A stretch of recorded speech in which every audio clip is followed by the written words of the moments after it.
할렐루야. 자, 주님께서는요, 제일 중요한 말씀이죠.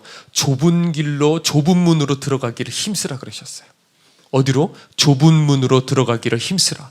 들어가기를 구하여도 못하는 자가 많으니라 그러셨습니다.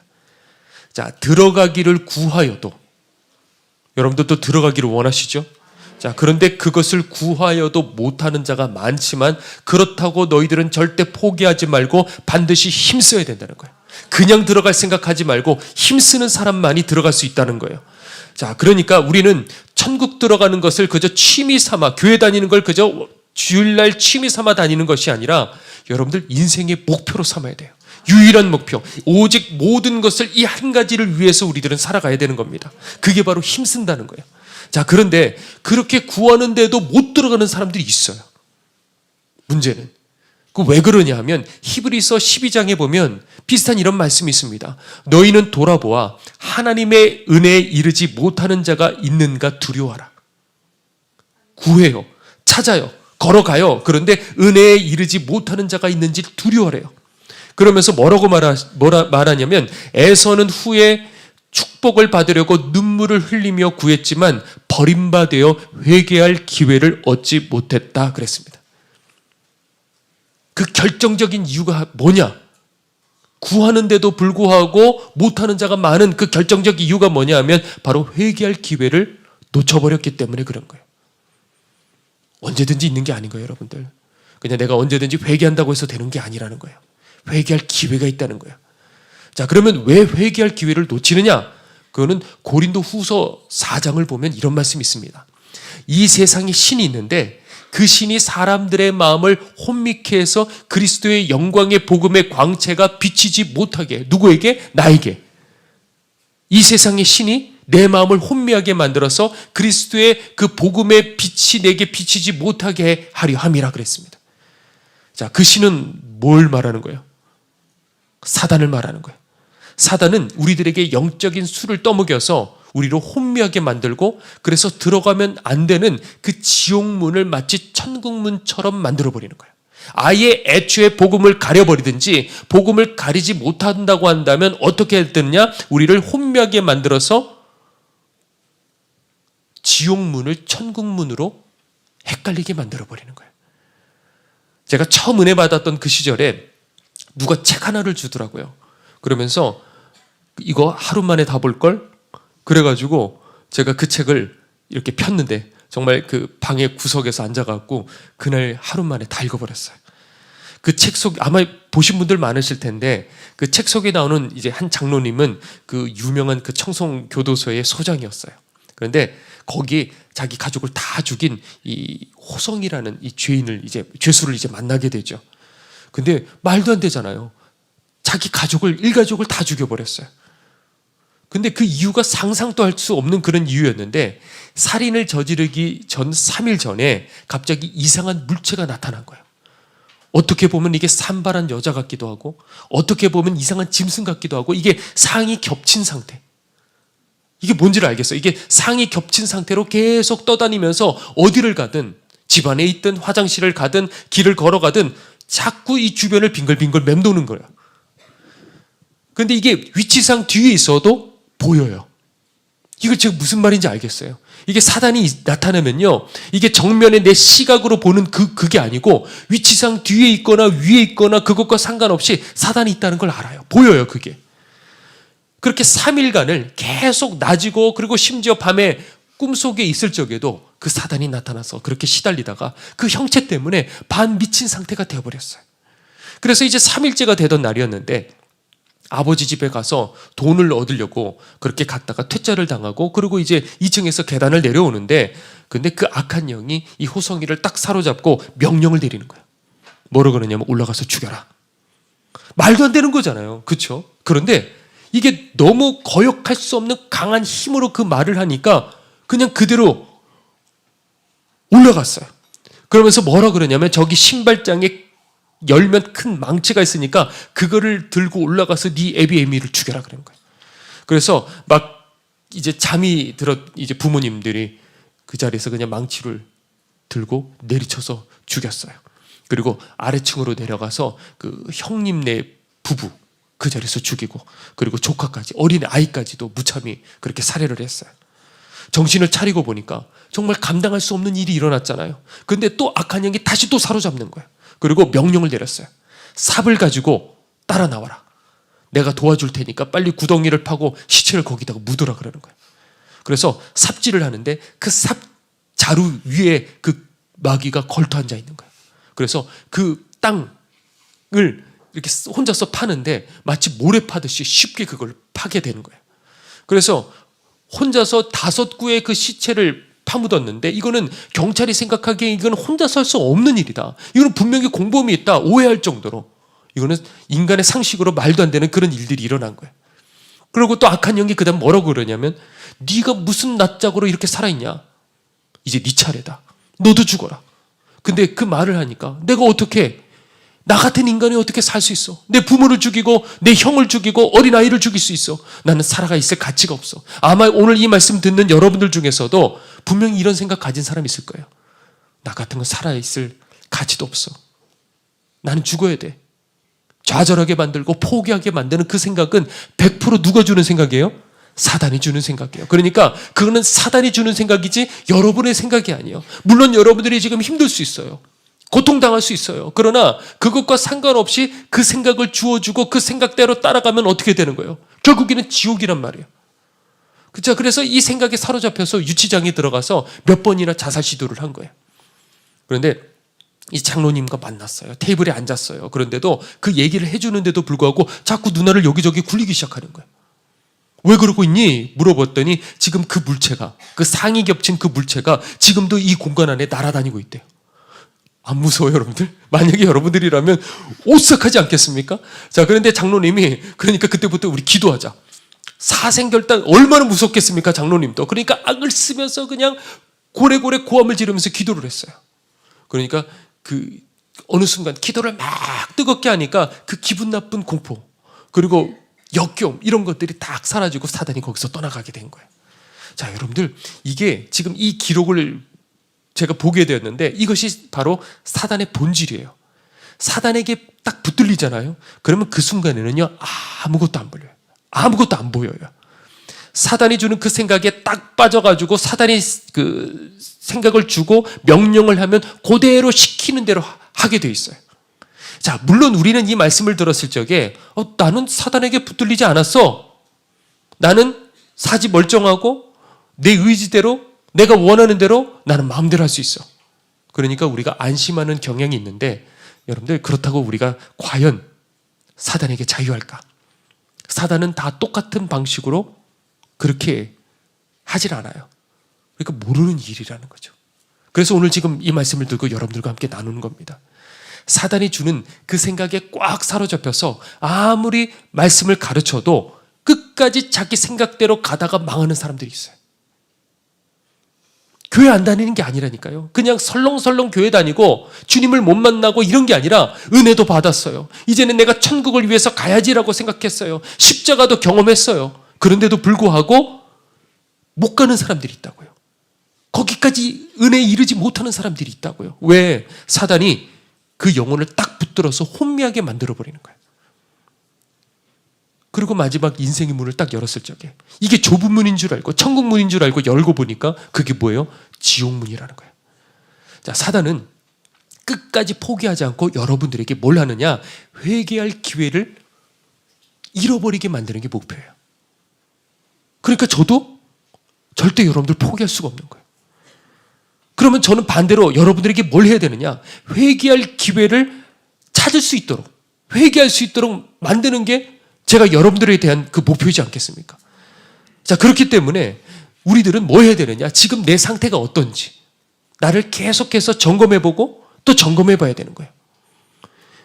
오늘 이 시간에 이 본문을 통해서 이 영적으로 버려지는 세 가지 단계에 대해서 한번 여러분들과 함께 좀 나눠볼 테니까, 나는 과연 이 중에 어느 단계에 있는지 여러분들을 점검하고 거기서 빨리 빠져나오시는 이 시간 되시길 간절히 바랍니다.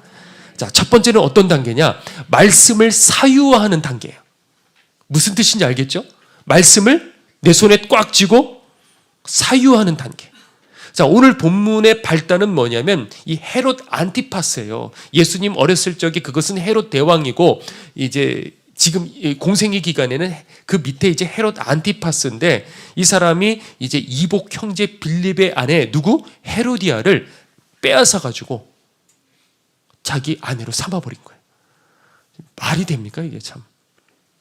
그런데 세례요한이 가만히 있지 않고 당신 하는 그거는 죄다. 그대로 얘기를 했어요. 그러자 헤롯이 화가 나서 이 요한을 잡아서 이제 감옥에다가 가뒀어요. 자, 그런데 오늘 본문을 또 보니까 그 순간에는 확 그냥 열이 받아갖고 가뒀는데 보니까 이건 아니다 싶었던 것 같아요. 왜냐하면 오늘 본문에 뭐라고 되어 있냐면 이 요한을 거룩한 사람으로 여기고 그리고 어떻게 했다고요? 감옥에 가둬두긴 했지만은 보호하려고 그랬어요. 그리고 이 감옥에 갇힌 요한의 말을 들으면서 크게 번민을 느끼고 그리고 달갑게 들었다 그랬어요. 그러니까 여러분들 이게 영적으로도 마찬가지예요. 이게 우리들의 모습일 수 있는 거예요. 지금 이 단계에 있는 사람들이 생각보다 꽤 많이 있어요. 죄 가운데 이미 한 발을 디뎌놨어요. 그런데 말씀은 안 들려요? 또 들리는 거예요. 말씀을 들려요. 거기에 찔려요. 내가 이렇게 살아서는 안 된다는 걸 알아요. 그리고 그 죄와도 한번 싸워보려고 해요. 자, 그런데 뭐합니까 지금? 이 헤롯은 어떻게 하고 있냐? 아무리 그렇게 달갑게 들어도 세례 요한을 보호하려고 해도 결국 지금 헤롯은 뭐합니까? 말씀을 사유하고 있는 거예요. 여기서 세례 요한은 뭘 말하냐면 말씀을 뜻하는 거예요. 하나님의 말씀. 세례 요한은 누구라고요? 하나님의 말씀. 자, 말씀을 헤롯궁 이 감옥에다가 가둬뒀어요. 그렇게 죄 앞에 우리들이 갈등하다가 죄를 붙들어요. 그래놓고 무슨 생각을 하냐? 그래도 나한테 십자가가 있으니까 이번 주일에 가서 내가 하나님 앞에 회개 기도해야지. 회개라는 것은 여러분들 죄를 버리는 거예요. 그렇죠? 그런데 버리지는 않으면서 회개 기도로 떼어버리는 거예요. 그 순간에는 떼어버리고 그리고 정신 차리고 바깥으로 나갔을 적에는 그걸 버리지를 못해요. 물론 때로 그 죄를 버리기도 해요. 그런데 얼마 지나지 않아서 또 그거 붙들어요. 이걸 자꾸 반복하는 거야. 그러면서 물론 나는 죄인이야. 우리는 같이 죄인이야. 존재 자체가 죄인이야. 그러면서 자꾸 자기를 합리화하면서 쉽게 둘 사이를 넘나들면서 나도 모르는 사이에 서서히 굳어지기 시작하는 거야. 그 죄에 대해서. 그러면 그 사람에게 있어서 십자가는 뭐냐? 내 양심을 무모하는 그저 종교적인 도구밖에 되지 않는 거예요. 이게 바로 말씀을 사유한다는 거예요. 내가 말씀에 굴복하는 게 아니라 말씀이 내 손 안에 있는 거예요. 죄는 포기하지 않으면서 이 세례 요한이라는 이 하나님의 말씀을 내가 소유했다는 것으로 안심하는 그 심리적 상태. 이게 바로 말씀을 사유했다는 거예요. 내가 마음만 먹으면 회개할 수 있어요. 내가 마음만 먹으면 예배드릴 수 있고 말씀 들을 수 있다고 생각해요. 자, 그런데 그 상태에 마귀가 가만히 내버려 두겠습니까? 그럴 리가 없어요. 제가 고등학교 때 학교랑 이 집 사이 거리가 걸어서 한 1시간 반, 좀 보통 사람 저는 빨리 걸으니까 한 뭐 2시간 걸리기도 하고 그래요. 그런데 버스비가 이제 그 당시에는 이제 1,000원이었거든요. 그러면 그 버스비를 제가 아끼려고 항상 학교에서 집까지 이제 걸어왔어요. 그런데 한 6월 말쯤 됐을까? 이제 방학 거의 다 된 것 같은데 그때 이제 너무 더우니까 이제 1,000원을 이제 아낀 거잖아요. 그리고 이제 1시간 반을 열심히 이제 걸어가서 땀을 삐질삐질 흘리면 거의 이제 저희 아파트가 저 앞에 보이는데 보면 여기 그 중형 마트가 하나가 있어요. 그런데 그게 거기 보면 이 물건들을 바깥에다가도 이게 내다가 이렇게 팔고 있는 거예요. 근데 그 앞에 이렇게 딱 보니까 1.5리터짜리 사이다가 얼마였냐면 600원. 야, 따뜻한 거예요. 따뜻한 사이다인데 그런데 조금만 내가 더 가면 집에 도착만 하면 이 1,000원을 내가 벌 수가 있는데 목이 너무 타니까 그 유혹을 이기지를 못하고 그 아낀 그 돈으로 이제 사이다를 제가 사 마셨어요. 벌컥벌컥 마시고. 그런데 이제 그 다음날이 됐어요. 또 이제 1,000원을 아끼려고 또 걸어가는데 또 뭐가 보여요? 사이다가 보이는 거예요. 그래서 그걸 또 마셨어요. 그 다음날 또 마셨어요. 그리고 그 다음날이 딱 됐는데 옆을 지나가는데 저도 모르는 사이에 이미 보지도 않았는데 딱 내가 임박혔구나라는 걸 알게 됐어요. 그래서 그냥 단칼에 잘라버렸어요. 다시는 내가 한동안 내 이 사이다는 마시지를 않겠다. 잘라버렸어요. 자, 여러분들 영적으로도 마찬가지죠. 어느 날 박보영 목사님께서 기도하시는 중에 성령께서 지금 이 세대에 대해서 얘기를 해주셨대요. 어떤 장면을 보여주시는데 커다란 어미 돼지가 있는데 거기에 막 젖이 나오기 시작하는 거예요. 그런데 그 젖을 막 흔들기 시작을 하니까 그 우리 바깥에서 수많은 사람들이 막 환호를 하는 거예요. 그러더니 사방에서 그 우리를 탁 뛰어넘고요, 달려들어서 그 돼지 젖을 빨기 시작하는 거예요. 바로 이것이 지금 이 세대다 그러셨대요. 아무리 여기서 예배를 드리고 심지어 눈물로 회개기도 하고 그래도 내가 어떤 맛에 길들여져 있는지, 내가 무엇에 임박혀 있는지 내가 아는 거예요. 그걸 속이죠. 그거 없이는 안 되는 거예요. 아무리 여기서 울어도 그 즐거움, 그 쾌락, 그거 없이는 안 되는 거예요. 그러면서 말을 하죠. 난 연약해. 나는 아무리 해도 안 돼. 그러면서 스스로 위로받으려고 그래요.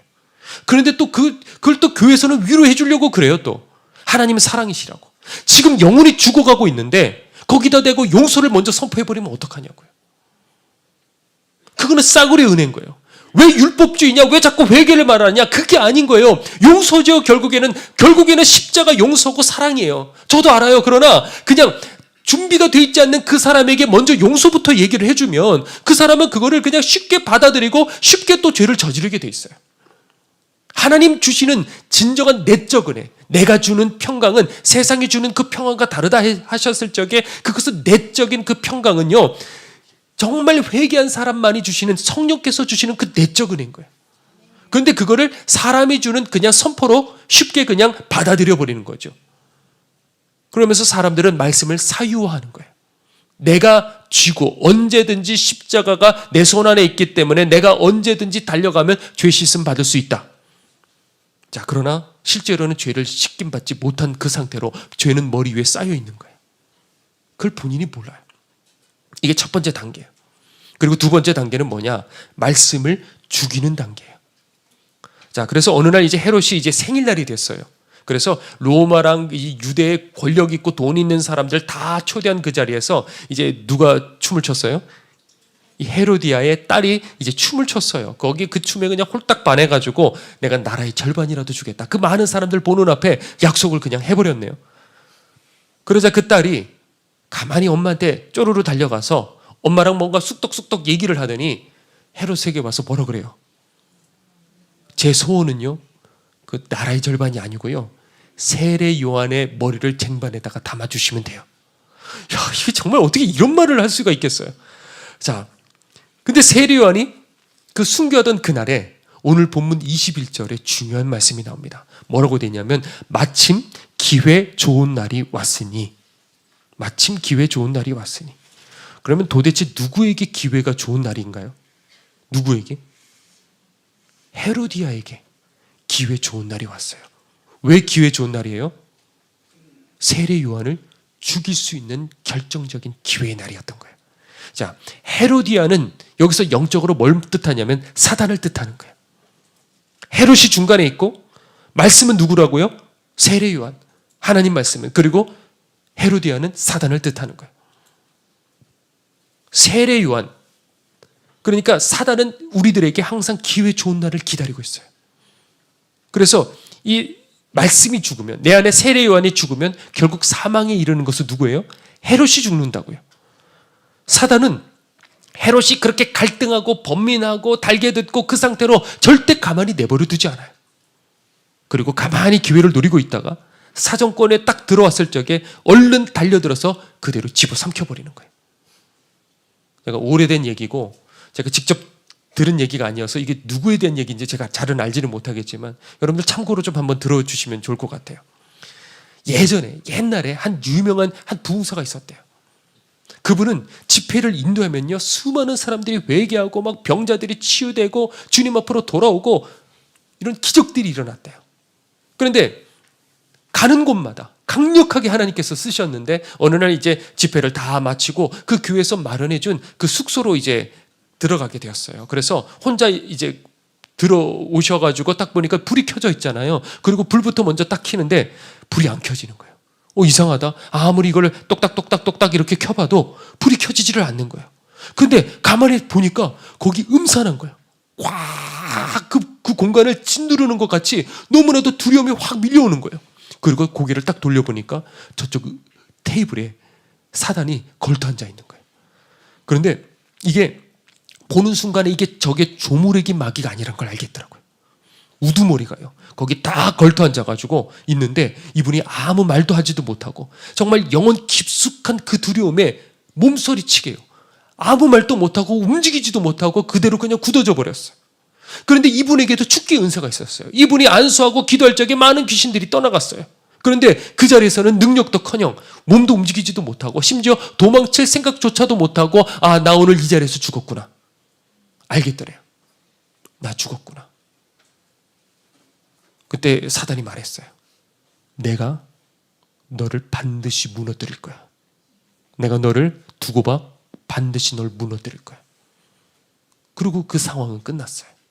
그리고 이 목사님은 또 여전히 또 집회를 다니고 정신없이 바쁘게 그렇게 사셨어요. 여전히 수많은 사람들은 회개하고 그리고 기적들은 일어나고 주님께로 돌아오고. 그런데 세월이 흐르면서 사단은 서서히 그분에게 가까이 다가가기 시작했다는 거죠. 자, 여러분들, 우리는 수도 없이 들었을 거예요. 지금까지 수많은 한국교회를 정말 흔들었던 귀한 목사님들, 기라성같이 하나님 앞에 쓰임받았던 그런 부흥사들. 그런데 세월이 흘러 어떤 사람은 돈에 무너지고 어떤 사람은 음란에 빠지고 어떤 사람은 이단에 빠져가지고 자신을 신격화시키고. 이분들이 그럼 능력 받은 게 가짜였나? 아니에요. 정말 받았던 거 맞았어요. 정말 우리가 지금 이 시점에서 상상도 할 수 없을 정도의 은사를 쏟아 부음 받았어요. 그런데 사단은 포기하지 않아요. 서서히 다가와서 조금씩 타협하고 하나둘씩 그렇게 타협하기 시작하고 그러다가 보니까 이미 버려지는 그 순간에는 이 사람의 영적 눈이 감겨요. 설교는 하고 있어요. 강대상에 서서 당신들 그렇게 살지 말라고 설교는 하고 있지만 저도 무서워요. 그러니까 그 상태지만은 본인은 이미 영적으로 눈이 닫혀서 주변에서 아무리 가르쳐줘도 전혀 듣지 못하는 그 상태. 그래서 사단은 한 사람을 딱 타겟으로 삼아버리면 결국에는 지옥으로 끌어가 버릴 정도의 그런 권능을 가지고 있어요. 이게 얼마나 무서운지 몰라요. 자, 그리고 마지막 세 번째 단계입니다. 마지막 세 번째는 뭐냐? 화인 맞은 단계예요. 자, 그래서 세례요한이 순교를 했습니다. 그런 다음에 이 헤롯은 어떻게 됐을까요, 여러분들? 후회했을까요? 회개했을까요? 자, 얼마 후에 이제 예수님께서 병자를 이제 고치시고 죽은 자를 살리신다는 그 소문을 이제 헤롯이 듣습니다. 그리고 뭐라고 성경에 기록되어 있냐면 두려웠더라. 죽은 세례 요한이 살아난 거 아니야? 그 자기가 저지른 죄가 얼마나 두려웠는지 그런 생각까지 하게 된 거예요. 자, 그런데 문제는 뭐냐? 이미 주도권은 넘어가 있는 거예요. 주도권은 이미 넘어가 버렸어요. 그러니까 그 상태, 두려운 그 상태가 오래가지 않아요. 뿌리 없는 꽃송이처럼. 지금은 꽃을 이렇게 딱 아름답게 폈지만은 이미 뿌리가 잘려버린 거예요. 그런 것처럼 더 이상 헤롯에게는 지금 두려워하고 있지만은 헤롯에게는 곁에 말씀이 없어요. 오히려 곁에는 헤로디아가 계속해서 생각을 주입시켜 주는 거죠. 그러니까 두 길이 있어야 되는데 두 길이 아니고 정해진 한 길로만 이제는 헤롯은 가게 되는 거예요. 여러분들 이게 무서운 거예요. 살아있지만 이미 늦은 거예요. 그런데 사람들은요, 내가 그 상태인지 지금 모르는 거예요. 얼마 후에 또 어떻게 되냐? 그 기록을 찾아보면 예수님께서 붙잡히셨어요. 그때 그 헤롯을 만나게 됩니다. 그때 이 헤롯이 이미 화인 맞은 상태가 돼서 예수님을 홍포에 입히고 그리고 조롱하고 욕하고 때리고서도 아무런 양심의 가책을 받지 않는 그 상태까지 가버리고 만 거예요. 그리고 마지막 헤롯은 다시 주님을 만나게 되겠죠. 심판대 앞에 고개를 쳐들었을 적에 자기가 그렇게 조롱하고 쳤던 그분이 보좌 위에 앉은 그 모습을 보고 아마 기겁하는 그날이 올 거예요. 자기가 한 짓이 두려워서 감히 잘못했다고 말도 못하는, 그러니까 아골골짜기에서 아간과 같이 무서운 심판만 기다리는 바로 그 상태. 그러니까 우리가 인생에 누구를 만나느냐, 이게 정말 중요한 거예요. 내가 어디 있느냐, 내가 어떤 말씀을 듣느냐. 여러분들 이것은 그 어떤 것과도 인생의 다른 거 실패해도 괜찮아요. 놓칠 수도 있어요. 그러나 이것만큼은 절대 놓쳐서는 안 된다는 거예요.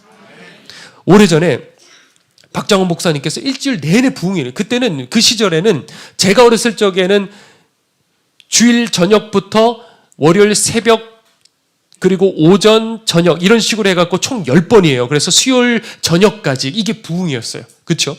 지금은 이제 그 정도도 아니지만, 그런데 박장원 목사님 그 시절에는 일주일 내내 그렇게 해가지고 토요일 날 돌아오셔요. 그리고 주일 준비를 하시고, 그리고 주일 말씀 인도하시고, 그리고 주일 오후에 또 지방으로 이제 내려가시는 거예요. 그러니까 어느 날 그 교회 재정부 부장이 이렇게 얘기를 했어요. 목사님, 집회 좀 그만 다니시죠. 우리들도 좀 돌봐야 되지 않습니까? 맨날 집회만 다니면 되겠습니까? 그러면서 뒤에서는 당을 짓고 그리고 목사님을 공격하기 시작했대요. 근데 하나님은 두려운 분이시죠. 결국 그분은 얼마 지나지 않아서 암에 걸렸어요. 그리고 목사님은 화가 나니까 쳐다보고 싶지 않았지만 그럴 수 없잖아요. 주의 종이잖아요. 그래서 목자의 마음으로 그 병실에 찾아갔대요. 그런데 이 사람은 이미 거의 죽어가면서도 목사님을 딱 보더니 고개를 확 돌려버리더래요. 쳐다도 안 보더래요. 그리고 이제 나오셨대요. 그런데 가족들이 또 연락이 왔어요. 이제 돌아가실 것 같다고. 목사님 제발 한 번만 와달라고. 그래서 또 가셔서 병실 문을 열고 들어가니까 이제는 생명이 거의 꺼져가는데도 불구하고 보는 그 순간에 고개를 돌려버리더래요. 그리고 그게 마지막이었어요. 그날 목사님이 사택으로 이제 돌아오시는데 그때쯤에 다시 연락이 와서 죽었다고 그렇게 연락이 왔어요. 근데 사단은 거기서 끝나지 않았어요. 그 바통을 그 다음 재정부장이 이어받았어요. 그 전에 이 분은 정말 목사님 곁에서 돕는 이렇게 착한 장로였어요. 그런데 재정부장이 딱 되니까 확 하고 돌변해버리는 거예요. 목사님 제발 좀 집회 좀 그만 다니시죠. 또 이렇게 방해를 하고 상처를 주고 그러다가 결국에는 다락방 집회가 마치고, 그런데 동인천역에서 이제 전화가 온 거예요. 동인천역에서 어떻게 연락이 왔냐면 이분이 그 동인천역 기찻길을 지나가다가 그만 넘어져 버렸어요. 그런데 하필 그때 기차가 지나가게 되었어요. 그래서 그 자리에서 다리가 절단된 거예요. 그리고 거기서 끝나지 않고 절단된 그곳에 괴사가 일어나서 그래서 결국에는 죽은 거예요. 그리고 그 다음 사람이었어요. 그 다음 이제 재정부장 맡은 그 사람이 성실하게 그전에는 목사님 곁에서 돕던 사람이었어요. 그런데 그리고 또 암으로 죽어가는 그 첫 번째 그 장로님에게 목사님 그동안 목사님 그렇게 공격했지만 그래도 병문안 가야 되지 않겠습니까? 그런데 재정부장이 되니까 이 사람도 확 돌변해버리더래요. 왜 집회만 자꾸 나갑니까? 왜 우리들 돌아보지 않습니까? 그리고 어떤 말까지 하냐면요, 목사님들 여자들도 가까이 좀 끼고 그러시죠? 이런 말까지 했대요. 이 사람도 얼마 되지 않아가지고 이제 사업차 이제 홍콩으로 갔는데 거기서 출장 가서 돌아올 적에는 시체로 돌아왔대요. 거기서 어떻게 죽었냐면 그냥 말 그대로 얘기할게요. 여자 배에 코 파묻고 죽었대요. 이상하죠? 거기 가면 대대로 악한 영이 사로잡는 거예요. 알고 보니까요, 앞에서는 그냥 그 장로님 찾아가야 되지 않겠습니까? 앞에서는 그렇게 말했지만 뒤에서는요, 암암리에 다 모여가지고 교회 비판하고 목사 비판하고 그 말을 이제 막 주도하는 사람이 있겠죠. 그러면 옆에서 그거를 또 듣다가 보면 그래 하고 거기에 따라가기 시작하는 거예요. 그러니까 계속해서 거기에 말씀을 듣지 않고 사단이 주는 먹이를 계속 먹고 있었던 거예요. 그게 당연해 보이는 거예요. 내가 교회를 지키는 것 같아 보이는 거예요. 예수님 곁에도 배신한 가룟 유다가 있었어요. 가룟 유다 생각은 어떤 생각이었냐면 이 예수는 안 되겠다. 나는 내 나라를 지켜야 돼. 이렇게 생각한 거예요, 여러분들. 내가 나라를 지켜야 돼. 대한민국을 들었다 놨다 성령의 권능에 사로잡혀서 얼마나 기가 막힌 역사들이 일어났는지 몰라. 그런데 그 박장원 목사님 그 곁에도 그 말씀의 꼴을 먹지를 못하고 되려 사단의 먹이를 먹었던 그 사람들이 있었던 거예요. 그러니까 나는 괜찮을 거라 생각하지 마시라는 거예요. 아무리 그래도 등잔 밑이 얻을 수 있는 거예요. 아무리 내가 천국길을 향해서 지금 내가 나아간다, 힘쓰고 나아간다고 하지만은 거기까지 이르지 못할 사람이 있다는 거예요. 사단은 가만히 있지 않아요, 결코. 여러분들이 목마르십니까? 지금 거기 길 들어가기를 자꾸 구하고 있습니까? 그래도 이르지 못할 자가 있대요. 이미 화인 맞으면 거기서 끝나는 거예요. 근데 그걸 본인이 모르는 거죠.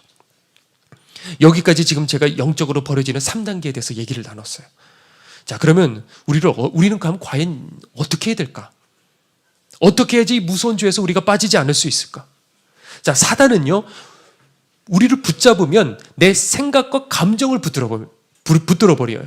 뺏기게 되는 거죠. 그러니까 다시 말하지만 뭐라고요? 내 생각과 감정. 그리고 이미 그러면 마음 뺏기고 그리고 내 생각이 뺏기면 거기서 빠져나올 수 있을까요? 그런 사람은 없어요. 그러니까 3단계까지 가면 이미 그 사람은 늦은 거예요. 사단을 이길 재간이 없어요. 그러니까 1단계나 2단계에서 우리는 멈춰야 돼요. 어떻게 멈춰야 될까요? 이 사단의 공격을 어떻게 이길 수 있을까요? 그거는 평상시에 훈련한 방법밖에 없는 거예요. 평상시에 미리 훈련했을 적에 그 단계가 갔을 적에 딱 떠올리고 단호하게 잘라버려야 되는 거예요. 그러면 어떤 훈련을 해야 되느냐? 어떤 문제가 생겼어요. 그러면 그때 어떤 판단도 하지 말고 일단 멈춰 서셔야 돼요. 다윗이 사람들이 말하죠. 만만이로다. 딱 그랬을 적에 사울이 어떻게 합니까? 크게 분노했다고 됐어요. 그 작은 감정 하나에 이 사울 왕의 운명이 완전히 뒤바뀌게 되죠. 그러니까 분노가 나는 그 순간, 우리가 살다가 봤을 적에 분노가 나는 그 순간에 일단 들어오는 5만 가지 생각들이 들어와요. 그때 감정들이 막 올라와요. 그러니까 그때 뭘 해야 된다고요? 내 생각, 말, 행동 일단 전부 다 셧다운하는 거예요. 멈춰버리는 거예요. 그런데 이건 감정에 대한 거고 감정이 말고 생각이 뺏기는 건 좀 다른 문제예요. 감정은 한순간에 확 하고 올라오죠. 그러나 생각은요 서서히 뺏기다가 결국 사단이 들어가서 붙들어 버리는 거예요. 가룟 유다가 그랬잖아요. 서서히 생각이 뺏기다가 어느 지점에서 사단이 확 들어가서 생각을 쫙 붙들어 버리는 거예요. 그러면 그 생각이 붙들린 그 순간에는 아무리 예수님 말씀을 직접 들어도 이 그릇에 함께 손 넣은 자는 차라리 태어나지 않으면 좋을 뻔하였느니라. 아무리 그 말씀을 들어도 귓전에도 들리지를 않는 거예요. 그만큼 사단은 강력해요. 그러니까 그 상태까지 가기 전에 어떻게 해야 되느냐? 항상 여러분들 말씀을 많이 보셔야 돼요. 많이 읽고 많이 보고 그리고 많이 들으셔요. 잘못된 설교 들으면 여러분들 큰일 나요. 다 망가져요. 예전에 저 책 많이 봤는데 책을 이것저것 그냥 닥치는 대로 보다가 보니까 이게 잘못되면 다 망가져 버려요. 그게 자꾸 떠올라요. 그러니까 말씀도 조심하셔서 분별하셔서 들으셔야 돼요. 그리고 또 어떤 걸 해야 되느냐? 그러니까 그걸 말씀을 많이 이렇게 보게 되면 그 상황이 닥쳤을 적에 떠오른다고요. 성령께서 떠오르게 해주신다고요. 아, 이 순간이구나. 그리고 어떻게 해야 되느냐? 평상시에 또 뭘 해야 되냐면 항상 정직하게 자신을 객관화시켜서 나를 보는 거. 주관적으로 팔은 안으로 굽게 돼 있다고요. 내가 잘못하면 그럴 수도 있지. 앞에 있는 이분이 잘못되면 어떻게 저럴 수가 있어. 이게 우리의 본성이라고요. 그런데 자꾸 자신을 객관화시켜서 나를 보는 거예요. 냉정하게. 남들은 덮어주고 그리고 나는 냉정하게 봐야 돼요. 그리고 내 주장, 내 고집 이것을 계속 내려놓는 그 훈련들을 하셔야 돼요. 예전에 처음 예수님 믿고 은혜 받고 겸손했던 그 사람들은 잘못 빠지지 않아요. 왜? 겸손하니까. 그런데 오히려 아는 지식이 많아지고 경험이 교회 안에서 많아지고 그런 사람일수록 더 위험한 거예요. 왜 재정부장이냐? 왜 재정부장이냐고요? 왜냐하면 그만큼 이 권위가 있으니까 교회 안에서. 힘이 있으니까요. 내가 뭔가 된 것 같으니까요. 그러니까 아무리 제가 이렇게 여러분들에게 말을 하잖아요. 핏대를 세워갖고 말을 해도 사단이 어떤 특정한 방법으로 여러분들 딱 사로잡잖아요. 그럼 못 빠져나와요. 아무리 이렇게 설교를 해도 이런 말을 예전부터 아무리 해도 이게 정말 답답한 거야. 그래서 너무 안타까운 경우도 있었어요. 목사님, 저 지금 제가 잘못된 줄 알아요. 목사님, 저 두려워요. 저 하나님 앞에 버려진 거 아닐까요? 그래서 제가 얘기했어요. 지금이라도 정신 차리고 회개하면 돼요. 근데 결국에 잘못된 줄 아는 그 길로 결국 가버리더라고요. 왜? 이미 인박혀서 그런 거예요. 잘못된 줄 알아요. 인박힌 거예요. 어떤 사람은 잘못된 줄도 몰라요. 대부분은. 그냥 그게 옳은 줄 알고 내가 이것을 주님을 지키는 건 줄 알고 그러고 그냥 가버리는 거예요. 또 한 번은 이런 일도 있었어요. 목욕실에 제가 앉아있는데 온다 하는 음성이 들렸어요. 온다. 근데 이런 경우는 알아요. 그냥 정보가 다 들어와요. 온다는 딱 두 글자인데 누가 오는지, 이 사람이 왜 오는지, 그러면 나는 이 사람에게 뭐라고 대답해 줘야 될지 그냥 알아져요. 그런데 한 사람이 왔어요. 이미 붙들렸어요. 완전히 붙들려갖고 막 흥분해가지고 그냥 그러고 왔어요. 그래서 제가 주님 가르쳐 주신 그대로 그냥 당당하게 그때 얘기했어요. 그랬더니 다행히 이게 제 수준으로서는 이거는 안 되는 상황이었는데 주님께서 가르쳐 주신 대로 하니까 이 사람이 풀렸어요. 그 자리에서. 자, 근데 이건 일상적인 건 아니에요. 우리가 붙들어야 되는 건 뭐냐? 뭐 음성을 이런 거 여러분들 이런 거 말고요. 이건 급하니까 그 영혼을 사랑하시니까 제가 그래도 종이니까 그냥 급하니까 저를 붙들고 그냥 어떻게 하셨겠죠. 그러나 일상적인 건 아니고 우리가 붙들어야 되는 건 뭐냐면 바로 성경 말씀이라는 거죠. 말씀만 이 속에 잔뜩 가지고 있고 계속해서 방금 말한 것처럼 나를 객관적으로 돌아보는 거예요. 그러면 그 순간에 그런 사람들은 뭐 100%라고 할 수는 없지만은 그런 사람들은 그래도 가능성이 있는 거예요. 자, 그런데 제일 중요한 거 뭐냐? 3단계까지 가기 전에 지금 이 자리에서 회개하면 되는 거예요. 그러니까 지금 오늘 이 시간에 여러분들이 이 말씀을 들었을 적에 내 속에 끊어내야 될 그 헤로디아가 과연 뭐냐라는 거죠. 처음에 결혼했던 그 순간까지는 모르는 거야. 이 정도까지 뭐 이거 가지고 그럴 수 있어? 아니요. 그런데 그거 가만히 있지 않는다고. 그 헤로디아는 가만히 있지 않고 결국 내 속에 있는 말씀을 죽이려고 든단 말이에요. 근데 왜 우리들은 자꾸 그 헤로디아를 자꾸 두냔 말이죠. 그 헤로디아가 과연 뭐냐? 그렇지 않으면 그 헤로디아는 어떻게 한다고요? 여러분들 속에 있는 그 말씀을 세례요한을 죽인다고요. 그러니까 거기까지 가서는 안 된다는 거죠. 제가 한 가지 얘기하고 오늘 말씀 정리를 하죠. 1999년에 미국 그 콜로라도 주에 어느 고등학교에서 총기 난사 사건이 있었어요. 그게 그 당시에 이제 충격적이었기 때문에 그 이후에 모범 범죄들이 이제 계속해서 일어나기 시작했는데 그때 이제 15명이 죽었어요. 그 범인은 그 학교에 다니는 이제 고등학생 2명. 그런데 더 충격적인 건 뭐였냐면 죽은 학생 중에 2 여학생이 예수님을 믿는다는 이유로 그때 죽었어요. 이 범인들이 도서관을 부수고 들어와서 막 총을 난사하기 시작하고 그러니까 애들이 무서워서 각자 자기 테이블 밑으로 이제 들어갔어요. 그런데 그 중에 몇 명을 끄집어서 그 자리에서 죽였어요. 그러니까 얼마나 두렵겠습니까? 거기가 지옥 같을 거예요. 그런데 이 범인이 뭐라고 말을 하냐면 거기 책상 밑에 숨어있는 너희들 중에 하나님 믿는 사람이 있어? 그러는 거예요. 근데 그때 이 캐시라는 이 여자아이가 잠깐 머뭇대는 것 같더니 그 자리에서 일어서서 말했어요. 내가 하나님 믿어. 걔가 물었어요. 왜? 그러니까 이 여자아이가 대답을 하려는데 그 자리에서 총을 쏴서 죽였어요. 그리고 그 다음 희생자는 레이첼이라는 아이였어요. 바로 전날 얘가 그 범인에게 찾아가서 그 집의 문을 두들기면서 복음을 전하려고 그랬는데 그 자리에서 문전박대를 당했어요. 그래서 이 범인이 처음에 이 여자애부터 먼저 총을 쐈어요. 그래서 다리에 맞았어요. 그래서 절뚝거리면서 얘가 도망을 치는데 그 뒤에서 또 쐈어요. 그래서 등에 맞았어요. 그리고 쓰러져 버렸어요. 그 자리에서 이 레이첼의 정말 머리채를 이렇게 붙잡고 이렇게 끌어올려서 그리고 머리에다가 총을 대고 뭐라고 또 얘기를 했냐면 너 아직도 하나님을 믿냐고. 그러니까 얘가 서슴없이요. 그렇다는 거는 네가 더 잘 알지 않니? 그러자 머리에다가 그대로 총을 쏴버렸어요. 그럼 네가 그렇게 믿는 그 하나님 곁으로 가. 그 자리에서 쏴 죽였어요. 불과 17살이에요. 그런데 이 아이 일기에 뭐라고 되어 있냐면 나의 작은 손으로 수많은 사람들을 영적으로 일깨우고 싶다. 이게 바로 이 아이의 소원이었어요. 정말 그 뜻대로요. 이 레이첼이 죽었을 적에 미국의 수많은 고등학교, 잠자고 있던 그 아이들, 미국의 수많은 교회들, 잠자던 그 성도들이 총구를 들이대더라도 우리 주님 부인하지 말자. 그러면서 일어서기 시작했어요. 여러분들 한 번 부인하고 다시 회개할 수 있어요. 그렇지 않아요? 그때 어떤 애들은 무서워갖고 그렇게 부인을 했대요. 근데 얘네들은 죽을 줄 알면서도 그 순간에도 주님을 부인하지 않았어요. 십자가 세워진 이래로 항상 그랬어요. 예수님께서도 십자가 지실 때 그랬어요. 한 번만 말하면 돼요. 밑에서 자꾸 얘기해요. 조롱해요. 야, 왜 굳이 십자가 져야 돼? 그냥 내려와. 네 힘으로 한번 이렇게 해서 내려오면 되잖아. 사단은 밑에서 유혹을 했어요. 초대교회 성도들도 그랬어요. 자꾸 고문을 해도 불지를 않으니까 거기 자식들을 앞에 데리고 와요.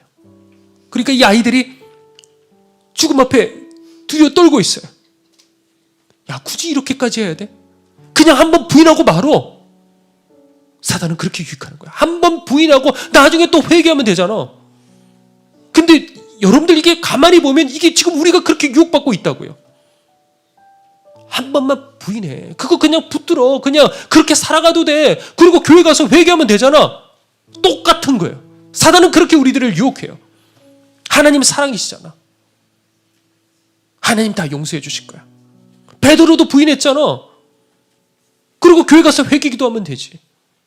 그렇게 우리들은 타협하는 거예요. 그러면서 서서히 우리들은 점점 굳어져 가는 거예요. 우리가 오늘 눈물을 흘리면서 회개하는 그걸 가지고 사단은 웃으면서 봐요. 회개하는 그 모습 보고. 우리의 회개가 그럼 가짜 회개냐? 아니에요. 진짜 회개예요. 하나님 앞에 붙들고 정말 간절히 회개하고 죄를 끊어버려도 사단은 뒤에서 웃고 있어요. 왜? 다음에 또 찾아가면 되니까. 또 타협하고 또 찾아가고 또 타협하고 점점 굳어져서 같은 죄에 더 이상 저항감을 느끼지 못하는 그 상태까지 사단은 가는 거예요. 다윗도 바세바를 범하고 얼마나 간절히 회개했어요. 그때 얼마나 간절히 회개를 했냐면 성령께서 임재하셔갖고 내 존재 자체가 죄인이라는 걸 깨달았어요. 그 위대한 고백을 했어요. 근데 거기서 끝나면 얼마나 좋겠습니까? 그런데 이후에 다윗의 모습을 보면 결코 처음으로 돌아가지 못했어요. 그 기록들을 보셔요. 우리는 다윗의 좋은 모습만 보고 싶어요. 잘 됐더라. 누구 하나는 정말 우뚝 서서 똑바른 길로 끝까지 걸어갔으면. 그런데 그 끝은 처음 맞지 못했어요. 그래도 다윗이기 때문에 그만큼 버티다가 거기까지 간 거예요. 대부분의 사람들은요, 주님 만나서 처음에는 막 그 영혼이 깨지고 그냥 십자가 사랑에 그냥 눈물을 흘리고, 그러나 사단은요 또 다가와요. 그리고 하나 둘씩 타협하게 만들어 그 영혼이 굳어져서 죽었을 적에는 주님과 상관없는 그 문을 열고 들어가 버리는 거예요. 누가 이런 걸 얘기해 주지를 않아요. 왜? 그냥 다 그렇게 살아가니까. 그 끝을 모르니까. 죽음 이후에 어떤 일이 펼쳐질지 모르니까. 누가 말해 주지를 않아요. 내가 지금 어디 서 있는지, 내가 지금 어디로 가는지. 그리고 그대로 죽고 정신 차리고 보면 지옥불인 거예요. 여러분들, 이 길은 결코 쉬운 길이 아니에요. 이 말도 수도 없이 여러분들 들으셨으니까 이것조차도 이미 굳어져 버릴 수 있는 거예요. 이 말씀조차도. 천국 가는 걸 목표로 여러분들 삼고 그것을 힘쓰지 않으면 도달하기 어려운 길인 거예요. 여러분 안에 있는 그 헤로디아는 무엇입니까? 여러분들 그거 포기하면 망할 것 같아 보일 수도 있어요. 그거 포기하면, 그 미묘한 그 유혹을 버려버리면 모든 걸 다 잃어버릴 것 같아요. 그런데 그걸 내던지는 게 바로 믿음인 거예요. 신뢰하는 거예요. 하나님을 신뢰하고 내가 이걸 던져버려도 나 죽지 않아. 이거 던져버려도 내 인생 망하지 않아. 그게 바로 믿음인 거예요. 이것 때문에 망하더라도 나는 이 길 걸어갈 거야. 이 두 명의 여학생들에게 나 하나님 믿어라고 고백했을 적에 기적은 일어나지 않았어요. 그러나 이 아이들은 주님 품에 안겼어요. 그게 바로 기적이죠. 죽을 죄인이 주님 품에 안기는 것. 이게 바로 기적인 거예요. 우리도 하나님 앞에 여러분들 부끄럽게 살아서는 안 되는 거예요. 여러분 안에 그렇게 살면 안 돼. 당신 그렇게 살면 안 돼. 그 세례 요한이 죽으면요, 이미 그 사람은 거기서 끝나는 거예요. 그러니까 오늘 이 시간에 우리 함께 찬양 부르고 기도할 텐데, 성령님 저를 찔러 주셔야 돼요. 말씀해 주셔야 돼요. 내 영혼 굳어지기 전에 다시 한번 십자가 보혈로 나를 씻겨 주셔서 내 눈이 뜨이게 하여 주시고 저 천국만 볼 수 있게 해 주시옵소서. 우리 함께 찬양 드리고 우리 뜨겁게 오늘 이 시간 회개 기도 드리기를 소원합니다.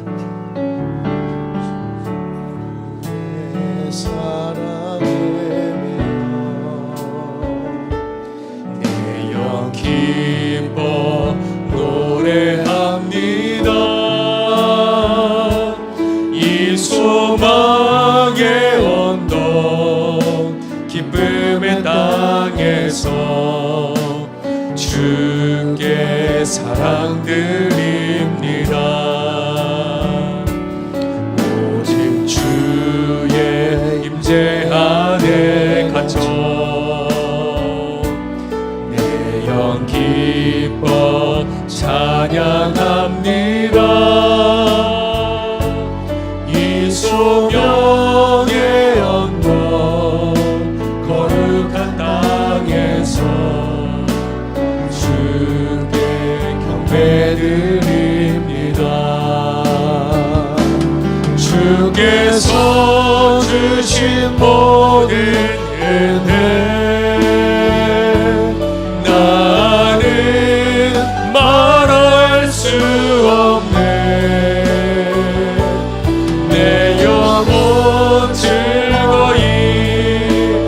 따르렵니다. 주께. 우리 다시 한번 찬양하겠습니다. 오직 주의 사랑에 매여, 오직 주의 사랑에 매여 내 영 기뻐 노래합니다. 이 소망의 어떤 기쁨의 땅에서 주께 사랑 드립니다. 오직 주의 임재 안에 갇혀 내 영 기뻐 찬양합니다. 이 소명의 언덕 거룩한 땅에서 주께 경배드립니다. 주께서 주신 모든 은혜 나는 말할 수 없네. 내 영혼 즐거이 주 따르렵니다. 우리 두 손 들고 간절한 마음으로 주께서 주신 모든 은혜, 주께서 주신 모든 은혜 나는 말할 수 없네. 내 영혼 즐거이 주 따르렵니다. 우리 시간에 함께 기도하길 원합니다. 하나님, 내 목에 칼이 들어온다 할지라도, 내 머리에 천구가 들어온다 할지라도 하나님 아버지 절대 타협하지 않겠습니다. 오늘 시간에 내 속에 타협하고 있는 그 모든 모습, 내 속에 숨겨져 있는 그 헤로디아 오늘 시간에 다 드러나게 하여 주셔서 하나님 몸소리치며 회개하며 오늘 이 자리에서 끊어버릴 수 있도록 회개의 영을 부어 주시옵소서. 우리 시간에 주여 문에 치고 함께 통성으로 기도하도록 하겠습니다. 주여,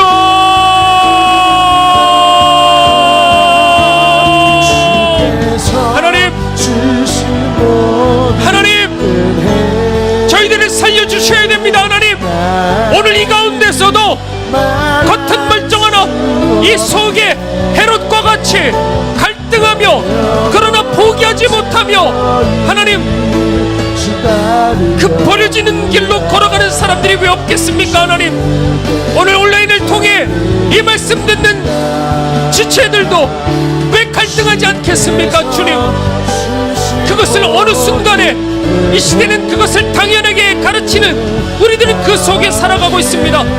당연한 것이 아닙니다. 싸워야 됩니다. 힘써 싸워야 됩니다.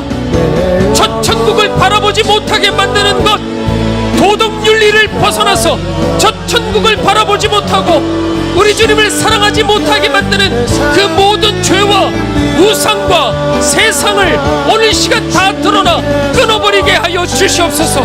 주여, 굳어지면 안 됩니다. 다쳐버려서는 안 됩니다. 사단은 지금도 우리들을 미혹하며 지금 잠깐 버리고 또 필요하면 그거 붙잡으면 돼. 하나님, 우리들에게 미혹하지만 하나님, 오늘 시간 끊어버려야 됩니다. 그것이 내 영혼을 죽이기 위한 생각인지도 모르고 우리들은 달콤한 그 죄에 빠져 짐짓 죄를 짓다가 이미 그 영혼이 굳어져 버려 하나님 더 이상 죄책감을 느끼지 못하고 더 이상 회개 기도하지도 못하고 그저 후회만 하고 그저 헤롯처럼 두려워만 하다가 결국 사단이 주는 먹이를 먹고 결국 양심의 와인을 맞아 망해버리는 많은 사람들이 결국 이 길을 걸어가는데 하나님, 왜 우리들은 똑같은 그 자리에 우리들도 그 운명 같은 그 자리를 가고 있습니까? 도중에 회개도 합니다. 주님도 만납니다.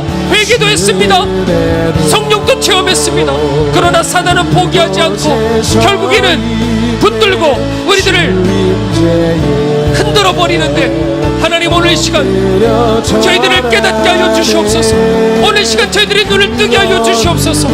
주여, 주여, 오늘 이 시간 우리들에게 회개의 영이 임하게 하여 주시옵소서. 성령이시여, 성령이시여, 오늘 우리들에게 회개의 영을 부어주셔야만 됩니다. 그렇지 않고 또 회개하는 신용만 하고 그저 기도 잠깐 하고 돌아서서는 그 죄를 끊어버리지 못한 채로 그대로 살아가 버리는 아버지 우리들의 모습, 오늘 그 저주를 오늘 시간 십자가로 말미암아 끊어지게 하여 주시옵소서. 주님이 끌어주시옵소서. 우리 주님이 끌어주시옵소서. 회개의 영이 임해야 됩니다. 하나님, 오늘 우리들을 붙들어 주셔야 됩니다. 하나님, 왜 그저 예배 보고 돌아가는 것입니까? 말씀을 내 손 안에 쥐고 내가 원하는 때 내 마음대로, 하나님, 말씀은 내 것이 아닙니다. 내가 말씀 앞에 굴복해야 되는 것입니다. 오늘 이 시간에 굴복하게 하여 주시옵소서. 기회는 내가 원하는 데 붙잡을 수 있는 것이 아닙니다. 기회는 하나님이 주시는 것입니다. 전적인 은혜, 100% 은혜, 하나님 내가 할 수 있는 것이 아닙니다. 하나님 오늘 주시는 이 기회의 날, 이 기회의 순간 저희들 놓치지 않고 하나님 나를 살려주시옵소서. 내가 오늘 이 시간에 회개하겠나이다. 내가 오늘 이 시간에 그 죄를 버리겠나이다. 주여 저희들을 붙들어 주시옵소서. 주여 저희들을 붙들어 주시옵소서. 하나님 우리들을 이끌어 주시옵소서. 오늘 시간 하나님 회개의 영이 임해야 됩니다. 주님 회개의 영이 임해야 됩니다. 하나님 저희들을 붙들어 주시옵소서. 오늘 주님을 만날 수 있게 해주시옵소서. 다시 한번 살아나야 됩니다. 하나님 끊어버려야 됩니다. 하나님 오늘 시간 저희들을 붙들어 주셔서 오늘 주님을 만날 수 있게 해주시옵소서. 죄를 버릴 수 있게 해주시옵소서. 사단의 모든 결박들을 풀고 하나님 그 견관진이 이 시간에 깨어질 수 있도록 주님 역사하여 주시옵소서. 하나님 그 머리에 총구가 들어와 이래도 너 하나님 믿니? 너 이래도 하나님 믿어? 네가 더 잘 알잖아. 죽음에도 불구하고 그 17살짜리 여자아이는 끝까지 예수님 붙들었습니다. 우리들에게는 지금 그런 인생이 없지만, 그런 핍박 당하고 있지는 않지만, 그러나 우리들은 사단이 주는 그 미혹에 결국 타협하고 옷이 더럽혀지고 그럼에도 불구하고 아무렇지도 않은 채 겉은 아름답게 입고 나왔지만은, 겉은 그럴싸하게 나왔지만 그저 평토장한 무덤처럼 그 속은 시체 썩는 냄새로 가득하여 하나님 이중적인 그 모습, 악한 그 모습으로 살아가는 이 기가 막힌 모습, 그럼에도 불구하고 나를 알지 못하고 당당하고 회개치 못하고 그리고 십자가 앞에 서지 못하고 십자가를 바라보지 못하고 자신의 의를 가지고 자랑하는 하나님, 어쩌면 그 바리새인의 모습이 지금 우리들의 모습이지는 않습니까? 더 이상 눈물을 잃어버리고 더 이상 통곡을 잃어버리는 지금 이 세대가 그 세대가 되어버리지는 않았습니까? 점점 굳어져 가는 겁니다. 하나님 사단이 주는 그 미혹에 포기하지 않고 하나님 또 짐짓 죄를 짓고 반복하다가 결국에는 굳어져 버리는 것입니다. 많은 사람들이 운명처럼 이 길을 걸어가지만 그러나 저희들 오늘 이 시간 저희들만큼은 긍휼히 여겨 주시옵소서. 살려주셔야 됩니다. 오늘 이 자리에서 잘못된 그 자리에서 멈춰 서게 하여 주시옵시고 회개케 하여 주시옵시고 견관진들이 깨지게 하여 주시옵시고 달콤한 그것들을 끊어버리게 하여 주셔서 오늘 이 시간 십자가 보혈로 우리들을 씻겨 주시옵소서. 실질적인 그 진짜 십자가, 사람들이 만든 내 손 안에 있는 가짜 십자가가 아니라 내 영혼을, 내 죄를 씻어버리는 그 죄를 증오할 수 있는 그 진짜 십자가, 그 어떤 것과도 어떤 그 미혹과도 어떤 핍박과도 타협하지 않는 그 진짜 신앙, 오늘 이 자리에 있는 성도들과 모든 온라인 성도들에게 다시 한번 성령을 부어주셔서 아버지 회복될 수 있게 하여 주시옵소서. 오늘 이 자리 주님 앞에 우리들의 귀한 예물을 올려드립니다. 주님 이 시간 인도하여 주셔서 이 예물을 통해서 하나님 누군가가 회복되고 누군가가 일어서지만 그러나 아버지 이 예물을 통해 그러나 말씀이 선포되게 하시고 복음이 증거되게 해주시고 죽은 자들이 살아날 수 있게 하여 주셔서 하나님께 영광 돌리며 함께 이 천국문을 향해서 뛰쳐 들어갈 수 있는 주의 성도들 반드시 삼아 주시옵소서. 그러나 오늘 이 자리에 주님 병든 지체들이 있습니다. 하나님 오늘 이 자리에 경제적으로 짓눌려 어쩔 줄을 모르는 아버지 팔을 동동 구르면서도 피할 길을 찾지 못하는 성도들 또한 있습니다. 주여 오늘 이 시간 주님의 피 묻은 손으로 친히 역사하여 주셔서 주님 그대로 치유되게 하여 주시옵소서. 예수 그리스도의 이름으로 고침받게 하여 주시옵소서. 주님의 능력으로 회복되게 하여 주시옵소서. 지금은 우리를 위하여 십자가에 달려 돌아가신 예수 그리스도의 은혜와 하나님의 넓고 크신 사랑과 지금도 탄식하시며 통곡하시는 성령님의 은혜가 저 천국을 향해 들어가기를 힘쓰기를 원하는 주의 모든 백성들 머리 위에 지금부터 영원토록 함께 하옵시기를 간절히 축원하옵나이다. 아멘.